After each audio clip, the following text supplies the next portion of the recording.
Donc chapitre 11, aujourd'hui on va voir la performance commerciale et financière des organisations. Donc la notion de performance, c'est cette mesure, et c'est une notion essentielle pour évaluer la performance de l'ensemble des acteurs, qu'ils soient internes ou externes à l'entreprise. Parce qu'en interne, les actionnaires, les dirigeants, mais aussi les mêmes salariés, les membres, cherchent à mesurer la performance d'une organisation. En externe, il y a d'autres parties prenantes qui sont intéressées par la mesure de cette performance. Ce sont les banques qui ont prêté de l'argent à l'organisation, l'État, les clients, les donateurs quand c'est une association, un usager quand c'est un service public, les fournisseurs, les partenaires, les donneurs d'ordre, même les sous-traitants et aussi les concurrents vont regarder la performance commerciale et financière d'une organisation. Chacun a son regard sur la performance de n'importe quel type d'organisation. Donc, on va commencer par séparer les choses. Donc, il y a d'un côté les performances commerciales, de l'autre côté les performances financières. Et on va, dans un premier temps, regarder comment on mesure la performance commerciale des organisations. Donc, ça s'intéresse en premier chef au service commercial, au service marketing, à la direction générale des entreprises. Mais si on regarde bien, en fait, dans la réalité, c'est l'ensemble des acteurs d'une organisation qui sont concernés par cette mesure parce que c'est le reflet du succès, c'est le reflet de l'énergie que chacun a mis dans une entreprise pour voir à quel point on a réussi ses objectifs. Alors ça peut être aussi, lorsque c'est une organisation, une organisation publique ou une association, bah, c'est aussi la performance de cette organisation auprès de ses membres, de ses donateurs, des personnes qui font partie de cette association ou qui utilisent les services publics. Donc, premier indicateur, déjà premier type d'indicateur, c'est les indicateurs quantitatifs de la performance. Et il y en a de deux ordres principalement, on en a déjà parlé plusieurs fois en cours. C'est d'un côté le chiffre d'affaires et de l'autre côté les parts de marché. Donc ce sont les principaux indicateurs quantitatifs. Donc là on peut voir, j'ai mis en illustration dans les slides que on peut mesurer par exemple dans la première image en haut l'évolution du chiffre d'affaires en fonction des mois quand on a une activité saisonnière.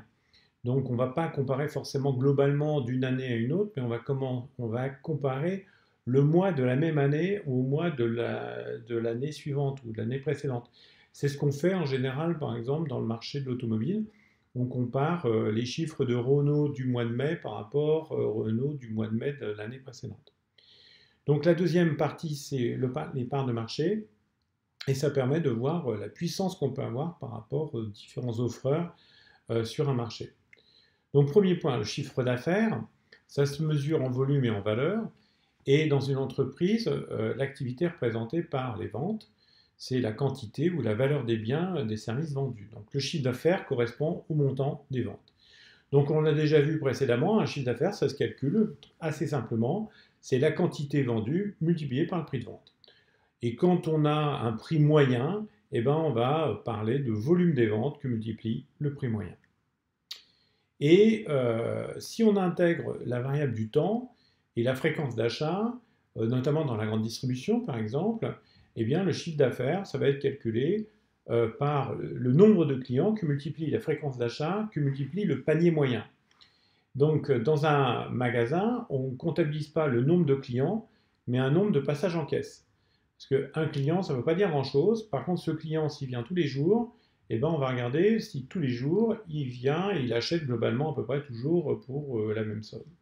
Donc ce que j'ai mis sur la gauche, c'est une illustration du panier moyen qui a été calculé en achetant exactement les mêmes choses, donc qui peut fluctuer d'une région à une autre. Enfin, là, c'est dans Paris, et c'est un véritable indicateur. Alors en général, le chiffre d'affaires s'exprime hors taxe quand on est en interne pour essayer de mesurer les performances, et on peut tenir compte de la TVA, et dans ce cas-là, ce qu'on appelle un chiffre d'affaires toutes taxes comprises. Alors, ce chiffre d'affaires, ça permet aussi de voir à quel point on réalise les objectifs commerciaux que l'entreprise s'est fixés. Donc, les objectifs commerciaux qui sont fixés en début d'année, la direction va fixer par exemple d'augmenter le chiffre d'affaires de 4%, et c'est à ça qu'on va mesurer en fin d'année si on a obtenu notre objectif ou pas. Et c'est aussi le moyen d'aller chercher les raisons pour lesquelles on n'a pas obtenu ce chiffre d'affaires. Alors ce chiffre d'affaires, on n'attend pas un an pour voir si le chiffre a atteint son objectif.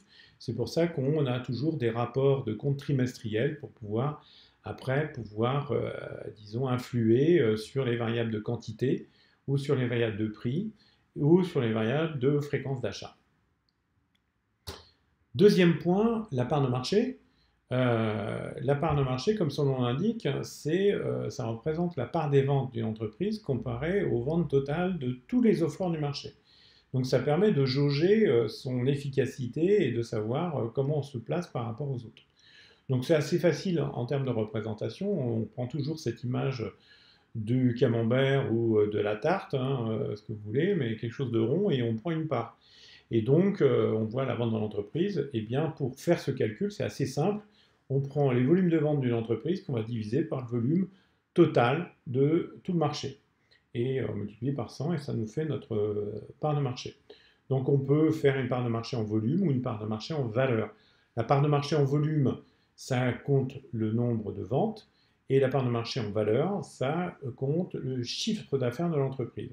Pour prendre un exemple, si on fait la part de marché en volume de Apple, pour savoir si elle vend plus que Samsung, eh bien on est surpris parce qu'on s'aperçoit que Samsung en volume vend plus de smartphones que Apple. En revanche, en valeur, eh bien c'est la part de marché en valeur d'Apple qui sera supérieure à celle de Samsung parce que la valeur d'achat d'un iPhone est plus chère que celle d'un Samsung. Voilà. C'est pour ça qu'on calcule les deux. Donc l'objectif, évidemment, c'est d'augmenter sa présence sur le marché et d'augmenter sa part de marché. Et ça se traduit par, en général, 4 appellations. Il y a ce qu'on appelle les leaders, c'est ceux qui ont la plus grosse part de marché. Il y a derrière le leader, il y a le challenger, c'est celui qui cherche à gagner la place du premier. Et donc, il se tire la bourre entre les deux. Et puis après, on a les suiveurs, et puis après, on a les marchés de niche, ceux qui se sont rabattus que sur une partie du marché. Voilà. Donc, on le voit très bien dans le domaine du jeu vidéo. On a eu des rôles qui ont changé. On a vu dans les années 2000 l'arrivée de Sony et de Microsoft avec la PlayStation et Xbox, qui fait que Nintendo, qui était avant leader sur le marché du jeu vidéo, et petit à petit a choisi une stratégie de niche, alors qu'on a les marques leaders et challenger qui sont disputées par Microsoft et par Sony actuellement. Alors il y a un cas spécifique des organisations publiques et des associations. Donc il y a ce qu'on appelle la loi organique relative aux lois de finances, qui a rénové l'architecture de l'État et qui transforme donc du coup les principes de gestion publique en vue d'avoir une meilleure efficacité et de faire en sorte que les dépenses qui sont faites par une association ou par une organisation publique soient vraiment celles qui ont été décidées et de ne pas se retrouver en déficit. Alors, par exemple, ce qu'on peut mesurer comme indicateur, c'est quand on est dans l'information, dans l'accompagnement, c'est les outils de diffusion de pages web qui ont été générées, les réunions qui ont été réalisées, le nombre de participants, les nombres d'acteurs qui sont impliqués, les réunions de travail, et ainsi de suite. Donc ça permet d'avoir d'autres indicateurs quantitatifs. Deuxième partie de ce premier chapitre, les indicateurs qualitatifs de la performance. Alors une autre manière d'appréhender la performance commerciale d'une organisation, ça consiste à observer la manière dont l'entreprise, l'organisation entretient un lien avec sa clientèle, avec ses usagers, ses adhérents, et on va parler de fidélité. Et donc la fidélisation, c'est un indicateur de mesure qualitative de la performance. Donc on fait une petite différence entre fidélité et fidélisation. La fidélité des publics, ça désigne un comportement répété de ces publics en matière de fréquentation, d'utilisation, de contribution financière, d'achat de biens. Alors que la fidélisation, c'est le processus qui permet à une organisation d'inscrire dans le temps sa relation avec ses clients, ses usagers, ses membres, ses donateurs, dans le but de les conserver. Alors, les deux s'imbriquent l'un dans l'autre, mais ça permet de mesurer qualitativement la fidélité d'un client par rapport à une marque. Alors quels sont les enjeux de la fidélité et de la fidélisation? Il y a une loi empirique qui dispose qu'il est 5 à 10 fois plus coûteux de conquérir un nouveau client que d'en conserver un. Donc la fidélité, c'est un gage de rentabilité aussi. C'est-à-dire qu'on va dépenser moins d'argent et on est sûr, entre guillemets, d'assurer une forme de chiffre d'affaires derrière ce truc-là. Alors il y a énormément de techniques de fidélisation et on les verra pour ceux qui continueront en spécialité mercatique. Mais c'est actuellement, on est vraiment dans cette logique de maximisation de fidélité et pour avoir un bon indicateur qualitatif sur le long terme.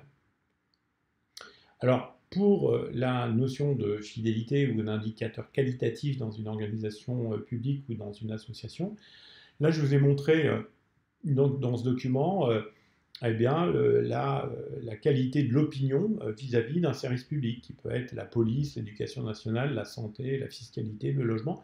Et du coup, les gens, il y a des baromètres chaque année, il y a un panel de public qui est interrogé sur sa pensée sur tel ou tel service. Voilà. Donc en indicateur qualitatif, on peut donner des exemples comme l'enquête de satisfaction auprès du différent public, l'aménagement de conditions d'accueil, la couverture d'un territoire. Hein, quand on regarde la couverture du territoire au niveau des chaînes hertziennes, et là c'est la chose qui va se poser au niveau de la 5G, c'est dans quel coin de France on chope la 5G ou pas.